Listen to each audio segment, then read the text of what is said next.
حمد و صلات کے بعد انتہائی عزت و تکریم کے لائق سامعین و حاضرین، دوستو، بزرگ اور بھائیوں، محفل شب برات کے عنوان سے اس خوبصورت رات میں اور ان ٹھنڈی ہواؤں میں آپ حضرات تشریف فرمائیں۔ نبی پاک صلی اللہ علیہ وسلم نے ارشاد فرمایا، جب شعبان کی 15ویں رات آئے تو رات کو بیدار رہا کرو اور صبح کو روزہ رکھا کرو۔ تو جب حضور نے کہہ دیا بیدار رہو تو پھر کسی کو سونا نہیں چاہیے، بیدار رہنا چاہیے۔ اور بیداری کا مطلب یہ نہیں کہ وہ آدمی بس جاگتا رہے، اس کا مطلب یہ ہے کہ وہ اللہ اللہ کرے، درود پاک پڑھے، عبادت کرے، تلاوت کرے، ذکر فکر میں رہے۔ کچھ باتیں اس مقصد کے لیے کہ اس رات اللہ پاک نے اپنی رحمت کے دروازے کھولے ہیں، تو کچھ ایسی بات کی جائے جس سے دل نرم ہو جائے۔ دوستو، قرآن مجید کی 2 آیات میں نے پڑھی ہیں۔ اللہ کریم نے فرمایا، یا ایھا الذین آمنوا اتقوا اللہ حق تقاتے، اے ایمان والو اللہ سے ڈرو اور اتنا ڈرو جتنا ڈرنے کا حق ہے۔ ڈرو اللہ پاک سے، اور جس طرح تم کسی سے ڈرتے ہو، ڈرنے کا حق ہوتا ہے، وہ حق ادا کرنے کی کوشش کرو۔ ہم میں سے بہت سارے لوگ ڈرتے ہیں کچھ لوگوں سے، اور جب وہ ڈر رہے ہوتے ہیں تو انہیں احساس ہوتا ہے۔ اللہ پاک نے ہمارا وہ احساس خود بیان کر دیا ہے۔ فرمایا، جب تم کسی سے ڈرتے ہو تو تمہیں اس کا احساس ہوتا ہے کہ تم کتنا ڈرتے ہو، تو پھر تم کوشش کرتے ہو کہ تم وہ کام نہ کرو جس سے وہ بگڑ جائے گا، ناراض ہو جائے گا۔ جو لوگ قانون سے ڈرتے ہیں وہ اشارہ نہیں توڑتے، کچھ بھی ہو جائے اشارہ نہیں توڑتے۔ انہیں پتہ ہے کہ یہاں اشارہ توڑیں گے تو الجھ جائیں گے، اور جہاں انہیں فکر نہ ہو کہ کوئی پوچھنے والا نہیں، وہاں ہم نے دیکھا ہے کہ لوگ اشارہ توڑ دیتے ہیں۔ اللہ تبارک و تعالیٰ نے موقع دیا، میں حرمین شریفین حاضر ہوا تو وہاں ایک روڈ دائری روڈ کہلاتا ہے۔ اس روڈ سے پیدل چلنے والے نہیں گزر سکتے۔ وہ کہتے ہیں جی اس روڈ سے پیدل والا نہ گزرے، ان کے لیے علیحدہ جگہ ہے۔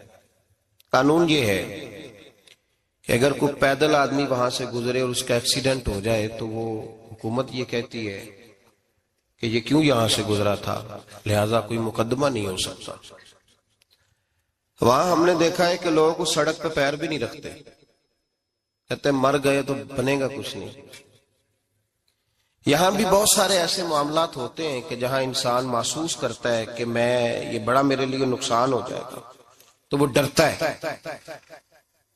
ایک چھوٹی سی بات ہے کہ رات کو کوئی آدمی اپنا دروازہ کھلا رکھ کے نہیں سوتا، حالانکہ کوئی عرض نہیں، کبھی کھلا رہ بھی جاتا ہے، اور اگر کبھی رہ جائے تو جس کی ذمہ داری بند کرنے کی ہو، اس کے ساتھ پھر جو رویہ ہوتا ہے گھر والوں کا، یہ خوف ہے ہمارا اندر کا، تو بڑی شدت کے ساتھ ہم اس شخص کو سخت سست کہتے ہیں، ڈانٹتے ہیں، کہتے تو نے خیال ہی نہیں کیا، جمع پونجی لٹ جاتی تو یہ خوف ہے، یہ ہمارا اندر کا یہ خوف ہے۔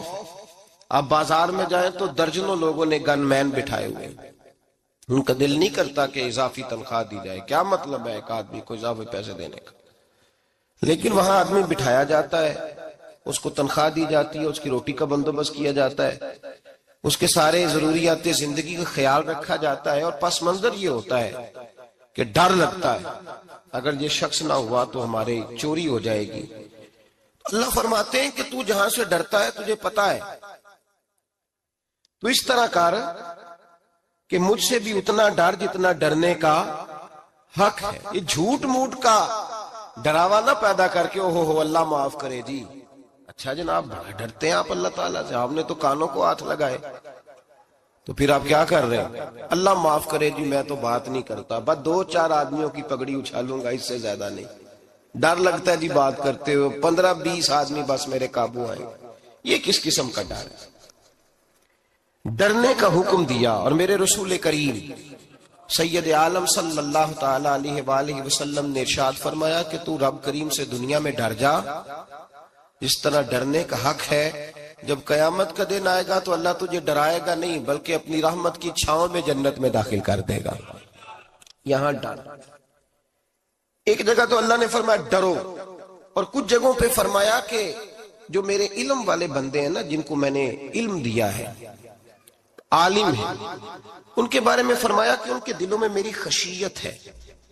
انما یخشی اللہ من عبادہ العلماء، اللہ کے بندوں میں سے جو علم والے ہیں وہ اللہ کی خشیت رکھتے. قرآن نے ایک جگہ کہا ڈرو، خوف کا لفظ بھی استعمال کیا، وَلِمَنْ خَافَ مَقَامَ رَبِّهِ جَنَّتَانِ، خوف بھی ہے اور خشیت بھی ہے. ان دونوں کا معنی ایک ہی ہے، ڈرنا. خوف کا معنی بھی اور خشیت کا معنی بھی، ڈرنا. جب آپ علماء لغت کو پڑھیں گے، عربی ادب کو جاننے والے لوگوں کا مطالعہ کریں گے تو انہوں نے یہی لکھا ہے کہ ان دونوں کا معنی ڈرنا ہے. میری طرف دیکھیے، توجہ کریں، کچھ سمجھانے لگا ہوں، اس نقطے کو ضرور سمجھیے گا. خشیت کا معنی بھی ڈرنا ہے، خوف کا معنی بھی. لیکن جب صوفیاء کے پاس جائیں نا، صوفیاء جو قرآن و سنت کی روح کی تفسیر کرنے والے ہیں، تو وہ کہتے ہیں نہیں، خشیت اور خوف میں فرق ہے. خوف اور ہوتا ہے، خشیت صوفیاء اس کی تفسیر اور کرتے ہیں. وہ کہتے ہیں خوف بھی ہوتا ہے اور خشیت بھی ہوتی ہے، الگ الگ چیزیں ہیں، ایک نہیں.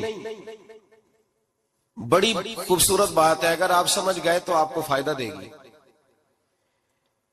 صوفیاء یہ کہتے ہیں کہ بھائی خوف ہوتا ہے اپنے گناہوں کا، کہ میں نے یہ گناہ کیے ہیں، اگر اللہ نے مجھ سے پوچھا تو مجھے بڑا خوف آتا ہے، مار پڑے گی، یہ خوف ہے. پھر سمجھ لیں، ایک آدمی نے حرام کا مال اکٹھا کیا ہے زندگی میں، معاذ اللہ اس نے بڑے پاپ کیے، گناہ کیے، شراب پی، بدکاری کی، معاذ اللہ تعالیٰ ثم معاذ اللہ. اب اسے ڈر لگ رہا ہے کہ اللہ تبارک و تعالیٰ نے پوچھا تو میں کیا جواب دوں گا. یہ خوف ہے.